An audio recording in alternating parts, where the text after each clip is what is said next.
سلام دوستان خوبم، خیلی خوش اومدین به یه ویدیو دیگه با من. امیدوارم که حالتون عالی باشه.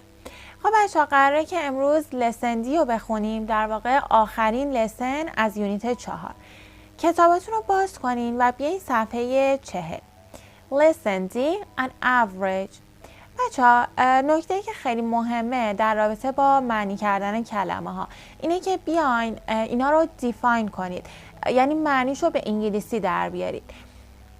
ببینید وقتی بزنید definition of حالا something، اون اسمی که یا اون کلمه‌ای که میخواین معنی کنید، این شکلی سرچ کنید تو گوگل، هم براتون سینونیم میاره یعنی مترادف، هم متضاد، هم یه تصویر از اون براتون میاره و همین که قشنگ توضیحش میده به انگلیسی. بعد اگر متوجه نشدین اون وقت میتونین از ترنسلیت فارسیش استفاده کنید. الان من on average براتون یه سری مترادفش رو آوردم. ببینید سینونیم: usually, generally, normally, typically، یعنی به طور متوسط، به طور معمول، به طور عمومی. این معنی average. پس شد definition of on average. خب حالا به این درس رو شروع کنیم. بچه‌ها دو تا تعریف مهم تو این درس داریم، یکی over، یکی under. over means more than، over یعنی بیشتر از، and under means less than، under یعنی کمتر از. خب براتون یه مثال آوردم بچه‌ها، نگاه کنین. 3 hours and 10 minutes، 3 ساعت و 10 دقیقه. حالا به این سوال جواب بدین: is it over or under 3 hours؟ ببینید 3 ساعت و 10 دقیقه بالای 3 ساعته یا زیر 3 ساعته؟ بالای 3 ساعته. پس جواب این میشه over 3 hours. تایم های دیگه که داریم چیه؟ یکی 58 minutes، 58 دقیقه، 9 hours، 9 ساعت. حالا which amount of time is about 1 hour؟ کدوم از این میانگینای زمانی حدود 1 ساعته؟ جواب کدوم میشه؟ 3 ساعت و 10 دقیقه که نیست، 9 ساعت هم نیست، پس جوابش میشه 58 دقیقه. 58 minutes. Is 9 hours over or under 10 hours؟ خب میگه 9 ساعت بالای 10 ساعته یا زیر 10 ساعته؟ زیر 10 ساعت. پس جواب این میشه under. خب پس اینم از تعریف over و under. یه مورد دیگه هم هست بچه ها، reading tip رو نگاه کنین. Before you read an article, skim it. It means look at it quickly. This gives you an idea of the topics it covers. خب میگه که قبل از اینکه یه آرتیکل، یعنی یه بند، یه مقاله، یه نوشته، قبل از اینکه اونو بخونید بیاین اسکیمش کنید. حالا اسکیم یعنی چی؟ یعنی look at it quickly، یعنی سریع بهش یه نگاه بندازین. باعث میشه که چه اتفاقی بیفته؟ بهتون یه ایده کلی میده که اون متن در مورد چیه. حالا بچه‌ها من اینجا اسکیم رو براتون دیفاین کردم. When you skim، وقتی اسکیم میکنید، you look at it reading quickly، به اون ریدینگ، به اون متن quickly، سریعا یه نگاه میندازین to get an idea of the topics it covers، تا بهتون یه ایده بده از اون موضوع. Part A. How much time do you spend on these activities every day؟ خب منظورش این فعالیت هاست. میگه چقدر زمان میذارید پای این فعالیت ها هر روز. spend یعنی گذروندن، فعل جملمونه. خب at work or school، چقدر زمان پای کار کردن یا مدرسه میذارید؟ بچه به حرف اضافه هاش دقت کنید. on the bus، ببینید برای باس از حرف اضافه آن استفاده کرد. or train، قطار، حرف اضافه train هم همون آنه، on train. or in the car، ولی کار، ماشین، حرف اضافهش اینه. on the internet، توی اینترنت. on the phone، پای تلفن. خب به این شکل میتونین جمله بسازین. I spend about an hour a day on the phone. فاعل میارید، بعد فعل یعنی گذروندن، فعل spend. I spend، من میگذرونم، about حدوداً an hour، 1 ساعت. از حرف تعریفه ان براش استفاده کرده، 1 ساعت. a day، تو روز. on the phone، پای تلفن. Part B.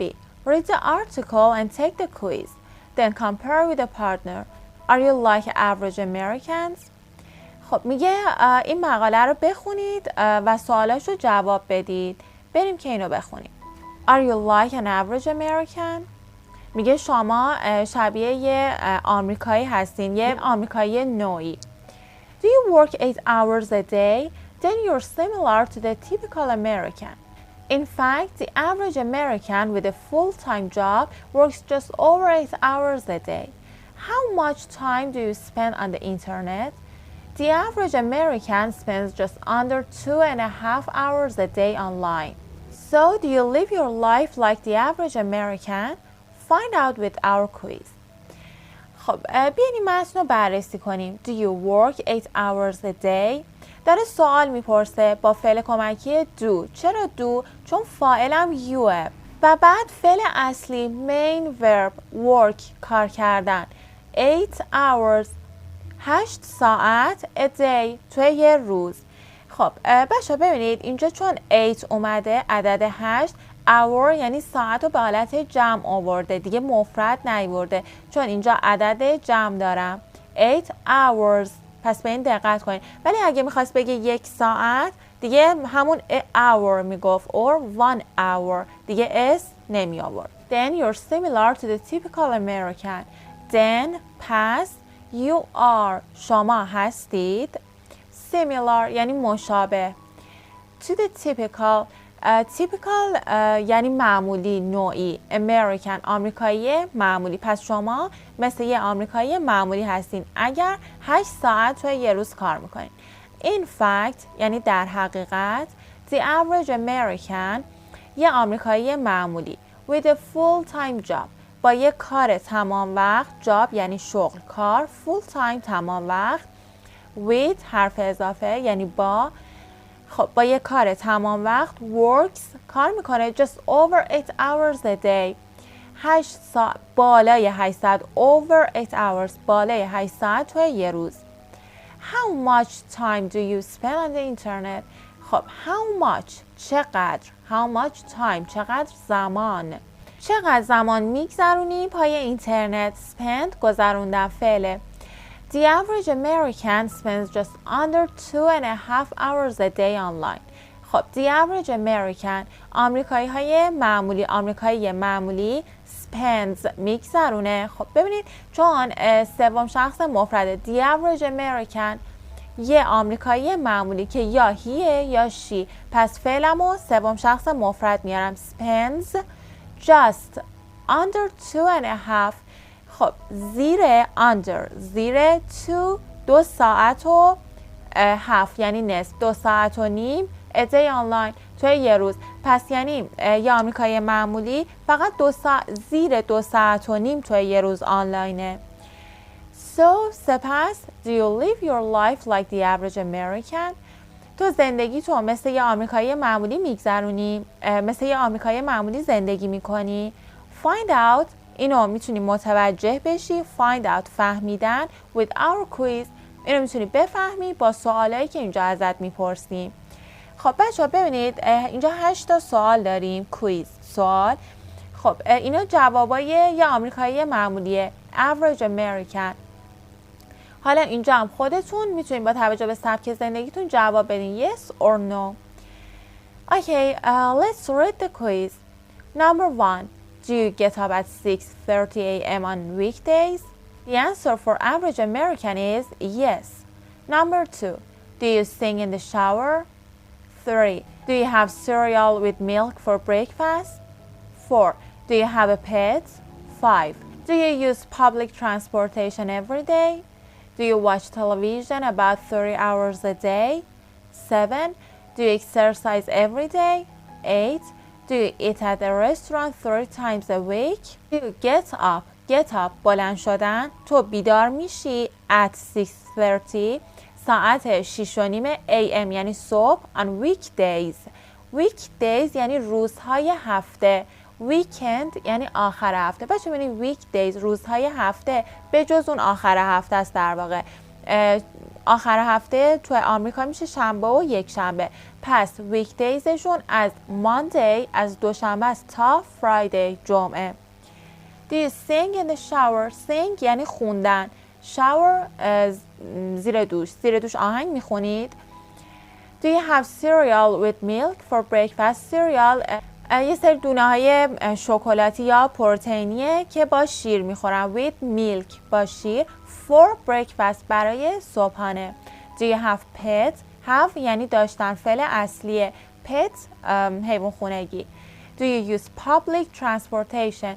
transportation حمل و نقل. public عمومی. پس public transportation حمل و نقل عمومی. use فعل اصلیمه یعنی استفاده کردن. تو استفاده میکنی از حمل و نقل عمومی every day هر روز. Do you watch تماشا کردن، فعل اصلیمه. television تلویزیون. about 3 hours a day حدود 3 ساعت تو روز. Do you exercise every day? exercise فعل اصلیمه، ورزش کردن. هر روز ورزش میکنی. 8. Do you eat at a restaurant 3 times a week?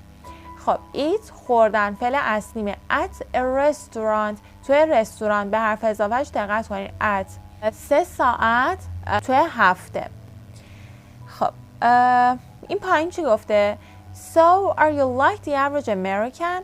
حالا مثل یه آمریکایی معمولی هستی؟ If you're not, that's okay. اگه نیستی اشکالی نداره. It's fun to compare your life with the lives of people in another country. It's fun. جالبه to compare یعنی مقایسه کردن. Your life زندگی تو، یعنی جالبه که زندگی تو مقایسه کنی with با the lives با زندگی های دیگه، با زندگی مردم دیگه از کشورهای دیگه. another country کشورهای دیگه. if you are اگه هستی that's okay too اینم اوکیه. because زیرا به دلیل اینکه the average American یا آمریکایی معمولی is happy خوشحاله. خب حالا بیاین قسمت پایین. part C. read the article again. این متن رو دوباره بخونید. What does it say about these things? درباره این چیزا چی میگه؟ Check true or false.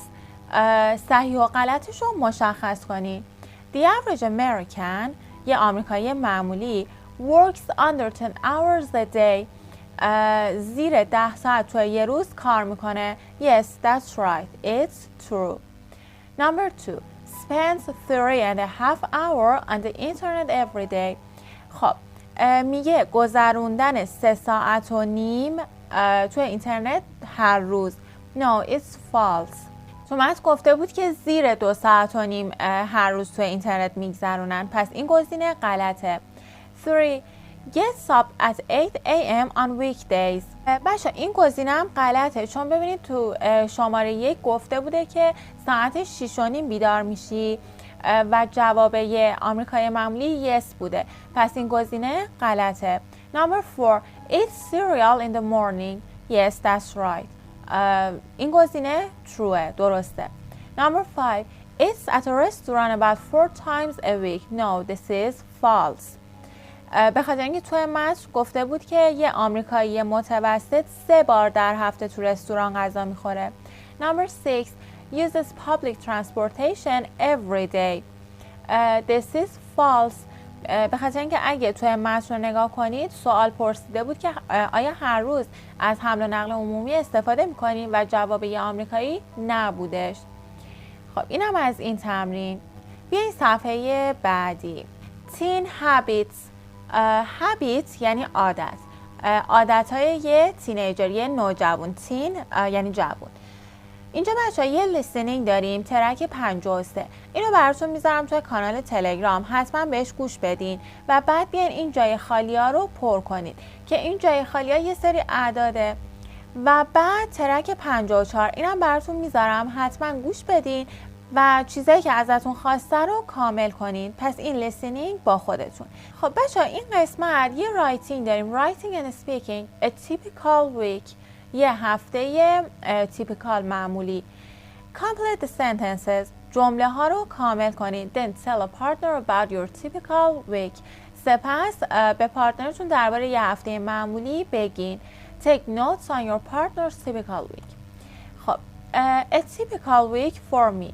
خب بچه اینجا در مورد اطلاعات خودتونه. I take classes. من کلاس برمیدارم چند ساعت توی یه هفته. خب اینجا هر چقدر که هست میذاریم، مثلا 10 hours a week، 10 ساعت توی یک هفته و بقیهش هم به همین شکل پر میکنید. take فعلمونه اینجا، یعنی برداشتن یا مثلا داشتن. work کار کردن، فعل. study درس خواندن. spend گذراندن. watch تماشا کردن. spend گذراندن. و تو این قسمت هم همین جمله ها رو در مورد یه دوستتون میتونید بنویسید. خب و قسمت پایین بچه یه نکته بهمون گفته، یه نکته نوشتاری، نکته رایتینگ. هلپ نوت رو نگاه کنید. capitals and periods. capitals یعنی حروف بزرگ and periods یعنی نقطه. use capital letters for. use یعنی استفاده کردن. استفاده کنید حروف بزرگ برای new sentences. جمله جدیدی خواستین شروع کنید، با حرف بزرگ شروعش میکنید. and people's names. اسمهای افراد. پس اسم شخص رو خواستین بنویسین، از حرف بزرگ باید استفاده کنید. names of places. اسم مکانها. names of languages. اسم زبانها. days of the week. روزای هفته با حرف بزرگ شروع میشه. and use a period at the end of your sentences. و آخر جملتون هم از نقطه استفاده میکنین. خب حالا بچه ها بیاین این متن رو با هم بخونیم و اینجا ازمون خواسته که دور همه حروف بزرگ یه خط بکشید. New student. Marisa is a new student in the class. She's from Rio originally. She has a very busy week. She has English classes over 18 hours a week. She studies about 2 hours every night. She also takes a Chinese class on Saturdays. She doesn't watch TV a lot, only 1 hour a day. In the evenings, she relaxes with her friends. خب بچه اینجا اگه دقت کرده باشین اول جمله‌شو با حرف بزرگ شروع کرده و همچنین که اسم شخصه، پس حرف بزرگ. ماریسا فاعل جمله‌مونه. is فعل. a new student. ماریسا یه دانش آموز جدید هست. in the class توی کلاس. She's from Rio originally. اصالتا اهل ریوه. She has a very busy week. خب ببینید she فاعل جمله‌مونه و همچنین سوم شخص مفرده، پس فعلم هم به حالت سوم شخص اومده که have بوده شده has. busy week هفته شلوغ. She has English classes. کلاس انگلیسی داره. over 18 hours بالای 18 ساعت توی یه هفته. She studies. خب اینجا she سوم شخص مفرد، فعلم هم اسم سوم شخص گرفته. studies about 2 hours every night. حدود 2 ساعت هر شب. she also اون همچنین. also یعنی همچنین. takes a Chinese. takes برداشته کلاسای چینی. خب به زبان چینی میگن Chinese که با حرف بزرگ شروع شده. Chinese classes on Saturdays. Saturdays شنبه ها روز هفته است، پس با حرف بزرگ شروع شده. She doesn't watch TV a lot. خب watch فعلمه. حالا میخوام بیام منفیش کنم. گفتیم این مدل فعلا رو اگه افعال توبی نباشن چجوری منفی میکنیم؟ با don't و doesn't. حالا چون فاعلم سوم شخص مفرده، پس من با doesn't منفیش میکنم. She doesn't watch TV a lot. زیاد تلویزیون نگاه نمیکنه. only فقط 1 hour a day 1 ساعت توی یه روز. in the evenings عصرها غروبها she relaxes ریلکس میکنه with her friends با دوستش. خب بچه ها اینم از این لسندی تموم شد. امیدوارم که راضی بوده باشین و اگر سوالی داشتین حتما ازم بپرسین که البته چیز خاصی هم نداشت، فقط این نکته رایتینگش رو حتما رعایت کنید به علاوه لیسنینگ ها. مرسی که تا اینجا همراه من بودین. تا ویدیو بعدی خدا نگهدار.